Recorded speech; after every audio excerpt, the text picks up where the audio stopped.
Bonjour tout le monde, sur votre manuel croque-feuille de la 5e année, je vous propose la page 54, le texte plutôt qui s'intitule « Le fils de Nasreddin ». C'est une histoire complète, je vous invite à regarder les images sur le bord et sur ce côté. Alors je commence la lecture, suivez s'il vous plaît, faites attention aux liaisons et aux intonations. Le fils de Nasreddin avait 13 ans. Il ne se croyait pas beau. Il était même tellement complexé qu'il refusait de sortir de la maison. Les gens vont se moquer de moi, disait-il sans arrêt. Son père lui répétait toujours qu'il ne faut pas écouter ce que disent les gens, parce qu'ils critiquent souvent à tort et à travers. Mais le fils ne voulait rien entendre.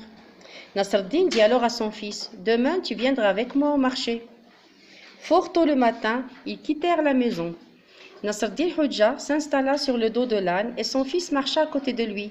À l'entrée de la place du marché, des hommes étaient assis à bavarder. À la vue de Nasreddin et de son fils, ils lâchèrent la bribe à leur langue. « Regardez cet homme, il n'a aucune pitié.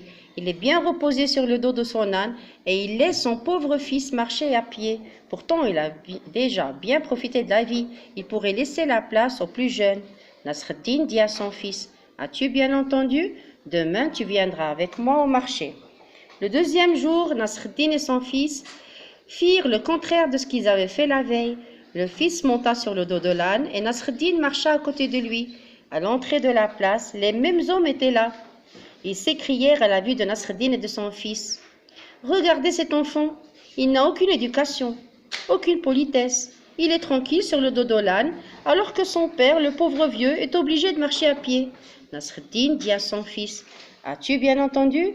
Demain, tu viendras avec moi au marché. » Le troisième jour, Nasreddin Hodja et son fils sortirent de la maison à pied en tirant l'âne derrière eux, et c'est ainsi qu'ils arrivèrent sur la place.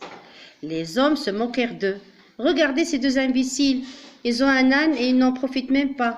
Ils marchent à pied sans savoir que l'âne est fait pour porter les hommes. » Nasreddin dit à son fils, « As-tu bien entendu ? Demain, tu viendras avec moi au marché. » Le quatrième jour, Nasreddin et son fils quittèrent la maison. Ils étaient tous les deux juchés sur le dos de l'âne, à l'entrée de la place. Les hommes laissèrent éclater leur indignation. « Regardez ces deux-là, ils n'ont aucune pitié pour cette pauvre bête. » Nasreddin dit à son fils, « As-tu bien entendu ? Demain, tu viendras avec moi au marché. » Le cinquième jour, Nasreddin et son fils arrivèrent au marché portant l'âne sur leurs épaules. Les hommes éclatèrent de rire. « Regardez ces deux fous, il faut les enfermer. Ce sont eux qui portent l'âne au lieu de monter sur son dos. » Et Nasreddin Hodja dit à son fils, « As-tu bien entendu ? Quoi que tu fasses dans ta vie, les hommes trouveront toujours à redire et à critiquer.